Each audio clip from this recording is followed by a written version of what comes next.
They stopped screaming after the third week. Not because they died, but because their screams started arriving 4 minutes before their mouths opened. I'm holding that sentence in my head as I sit here with Philey 47G Temporal, and I need you to understand something. I don't write horror. I don't embellish. I translate what Soviet bureaucrats were too terrified to say clearly, and what they said here, what they documented with the clinical precision of men trying not to go insane. Is that somewhere in the Ural Mountains in 1967, time became elastic? The folder itself is wrong. I've handled thousands of these documents, and you develop an instinct. This one's edge is worn smooth on one side, rough on the other, as if it aged asymmetrically. The papers inside are standard issue, but 3 of them have water damage that hasn't quite dried yet. The spill happened 47 years ago. The official designation is Installation 49, Chronological Variance Study. They never called it that internally. In the margins and the handwritten notes that weren't supposed to survive the shredder, they called it Razlom, the fracture. Here's what we know happened. Installation 49 was built into an abandoned manganese mine 17 kilometers outside Sverdlovsk. The Soviets loved repurposing holes in the ground, cheaper than digging new ones. And if something went wrong, you just sealed it and called it a cave-in. The installation went operational in March 1967 with a staff of 43, 12 scientists, 18 military personnel, 9 support staff, and 4 political officers whose job was to make sure no one got clever ideas about what they were witnessing. The project lead was Dr. Yevgeny Moroz, a theoretical physicist who'd published exactly 1 paper before the KGB disappeared him into military research. That paper was about temporal dilation in high-energy fields. Just math. Pure theory. The kind of thing that gets you citations at conferences, not a concrete bunker and unlimited funding. But someone up the chain read between the lines. The equipment manifest reads like someone tried to build a particle accelerator and a Faraday cage, and had them give birth to something neither science could name. Electromagnetic field generators, vacuum-sealed chambers. And at the center, something they only ever called the apparatus in official reports. 7 tons of copper wiring wrapped around a core of material whose composition was redacted in every document. Even the redactions are scared. The first test was April 3rd, 1967. They put a stopwatch in the chamber and ran the apparatus for what their instrument said was exactly 60 seconds. When they opened the chamber, the stopwatch read 61 seconds. 1 second of drift. Dr. Moroz wrote in his log, "Measurement error, recalibrating equipment, but someone." His handwriting gets tight here, the letters crowded like he was trying to write quieter. Someone underlined the word error 3 times and added in the margin, "The stopwatch was correct." They ran it again the next day. Same input, same duration. The stopwatch read 63 seconds. The drift was accelerating and they hadn't changed a single variable. By April 15th, the drift had reached 7 seconds per minute. They started testing with living subjects. Mice first, then rabbits. The animals would emerge from the chamber confused but alive, and then the reports get carefully vague here. Behavioral anomalies consistent with temporal disorientation. What does that mean in plain language? The rabbits moved like bad film projection. A hop would finish before it started. They'd flinch from sounds that wouldn't happen for another 10 seconds. One of them bit a researcher's hand 30 seconds before he reached into the cage. leaving a wound that didn't exist yet but started bleeding right on schedule when he finally extended his arm. They shot that rabbit and incinerated it immediately. The ashes were still warm 4 hours later, even though they'd been sitting in a metal container in a refrigerated room. Dr. Moroz wanted to shut it down. There's a memo dated April 18th marked for immediate cessation of project. It never reached Moscow. One of the political officers, a man named Baranov, filed a counter-report claiming breakthrough success in temporal field manipulation and requesting human trials. The human trials were approved within 6 hours. I want you to sit with that for a moment. 6 hours from request to approval for an experiment that had already broken causality with rabbits. Someone in Moscow wanted this badly enough to cut through a bureaucracy that normally took 6 weeks to approve pencil requisitions. They used volunteers. That's what the file says.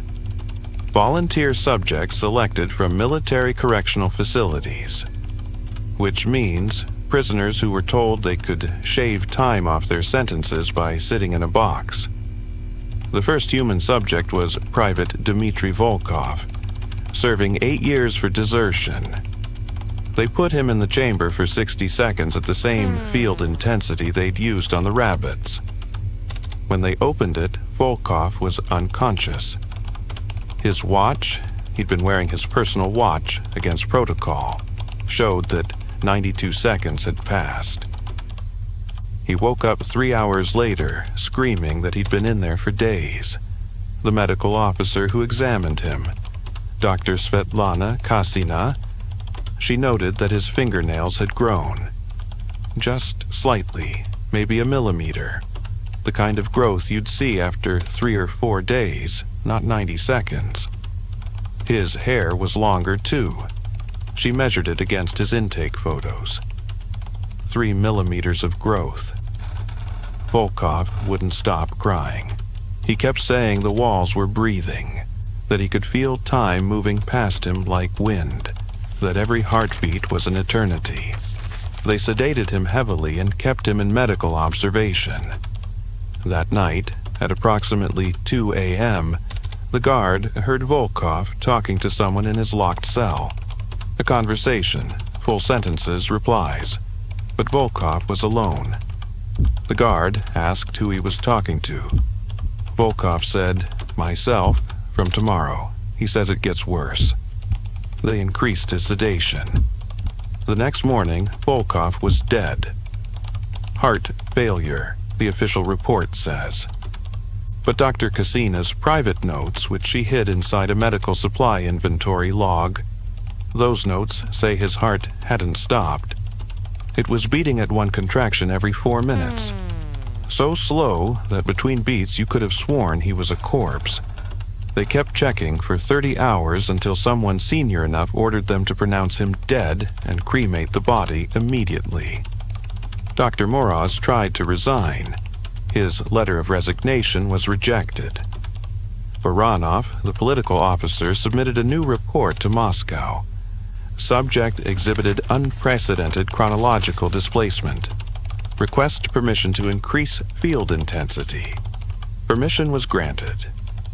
Subject 2 was a woman, name redacted, serving 12 years for anti-Soviet agitation. They put her in the chamber for 30 seconds at double the previous field intensity. She came out screaming before they opened the door. The sound came through the walls, through the 3-inch steel walls. When they got her out, she was 56 hours older.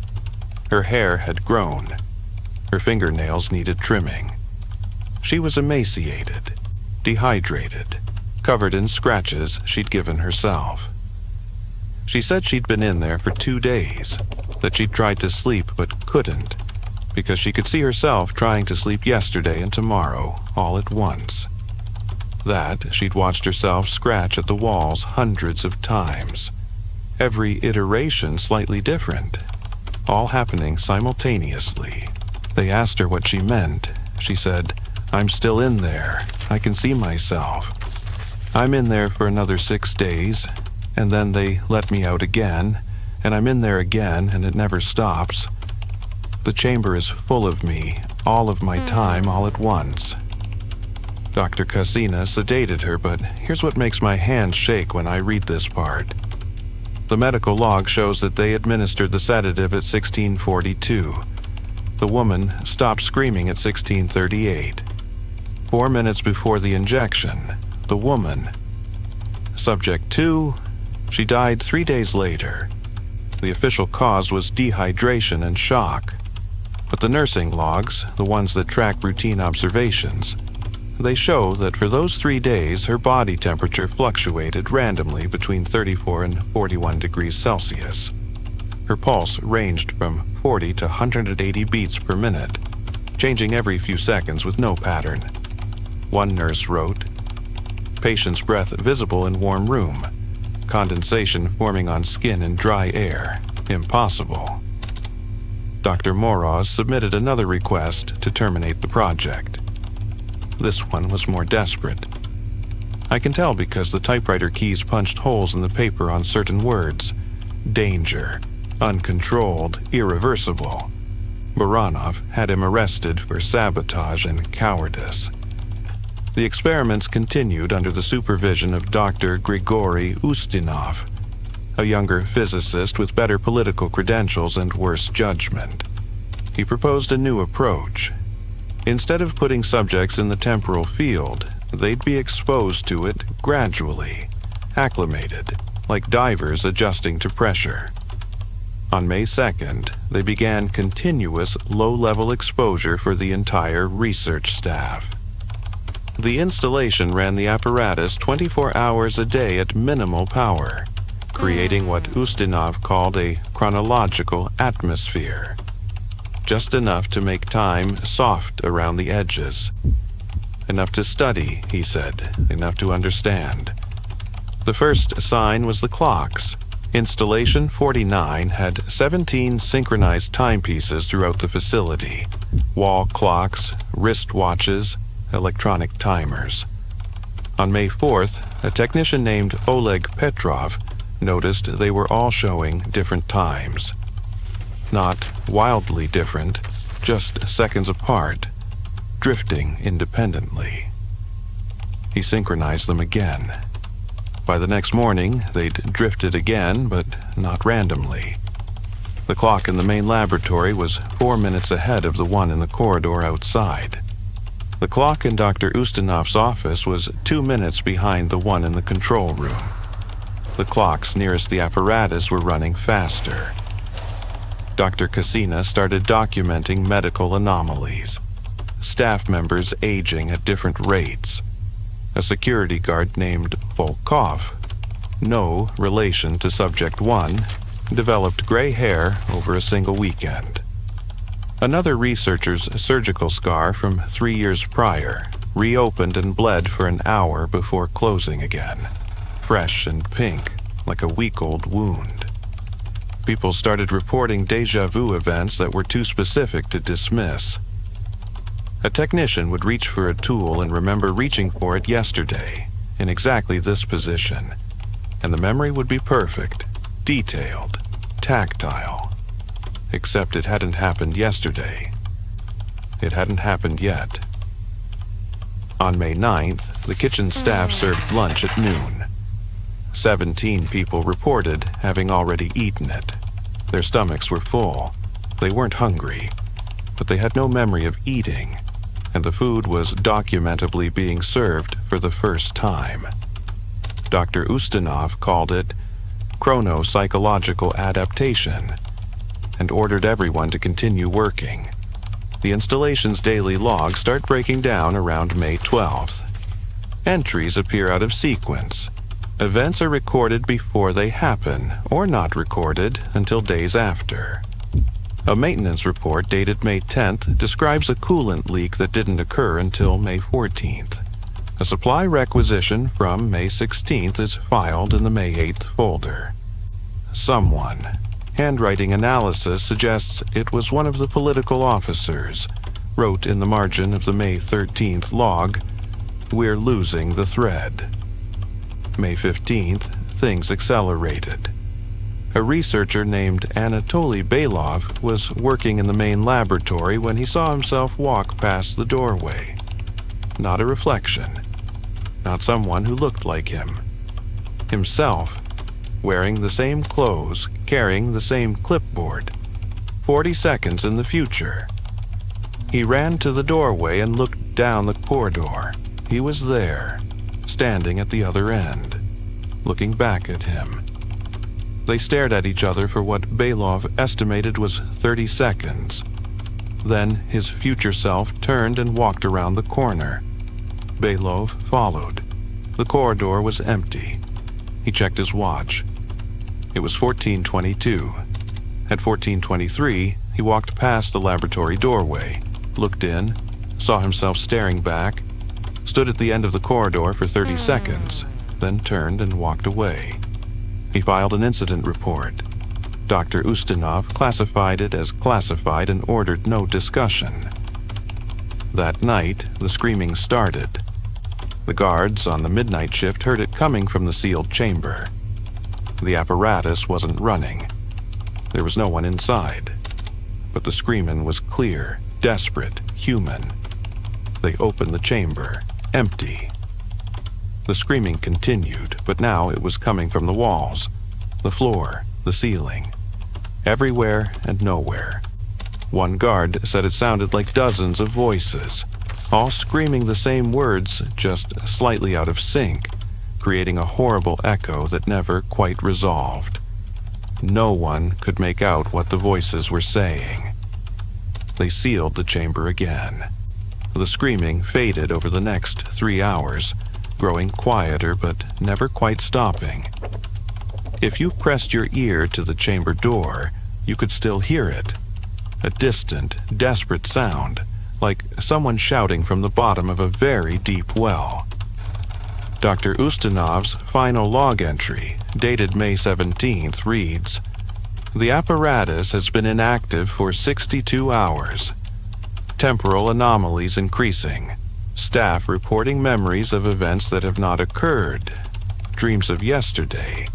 Sensations of living moments before they arrive. Baranov has ordered evacuation. We leave tomorrow." There is no May 18th entry. The evacuation order came from Moscow on May 16th, a full day before Ustinov recorded receiving it. The file includes the original transmission timestamps. Someone in Moscow sent the order to evacuate before the situation on site had deteriorated enough to warrant it. They knew it was going to get worse. The evacuation was scheduled for 06 on May 18th. At 05:47, the power to installation 49 failed completely. Not a mechanical failure. The generators were fine, the fuel lines intact. The electricity just stopped flowing, as if the laws that made it work had been suspended locally. Emergency lighting activated from battery backup.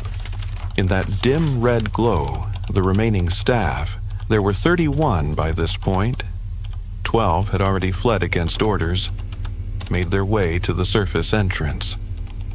The entrance was sealed. Not locked, not blocked, sealed.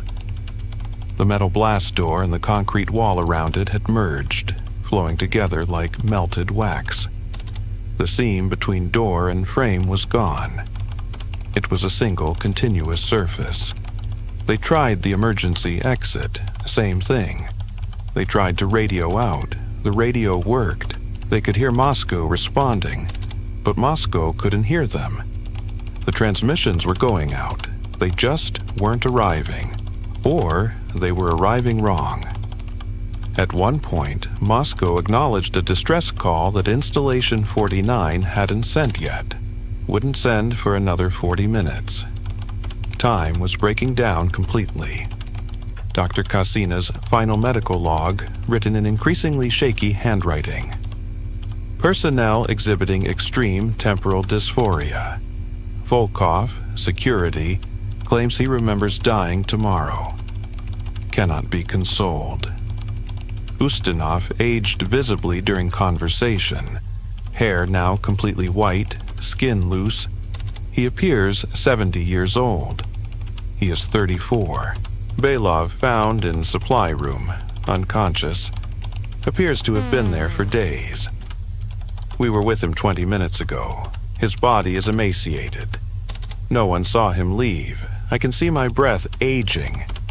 Each exhale is younger than the last. I'm breathing backward. This is my final entry because I can feel myself writing it yesterday, and I don't want to know what comes after. The official record states that Installation 49 was sealed on May 19, 1967, due to structural instability and contamination risk. A full division of military engineers arrived, poured the concrete, sealed the entrance, and posted permanent guards. But here's what doesn't make sense. The guards were posted on May 17th, 2 days before the official sealing. They're visible in reconnaissance photos, standing outside an entrance that, according to all documentation, was still operational and in use. The concrete work was completed on May 20th, but geological surveys from May 18th show concrete hardening in the mine shafts, setting around equipment that was supposedly still in use. The evacuation that never happened had already failed before it was ordered. The site is still guarded. It's marked as a mining hazard on civilian maps, a military installation on others. No consistent story. The guards rotate every 72 hours. Not for morale, but because longer shifts result in what the file calls temporal adjustment syndrome. Symptoms include aging, de-aging, memory confusion, and the sensation of being in multiple times simultaneously. 3 guards from a 1984 rotation submitted reports of seeing people inside the sealed mine, looking out through solid rock.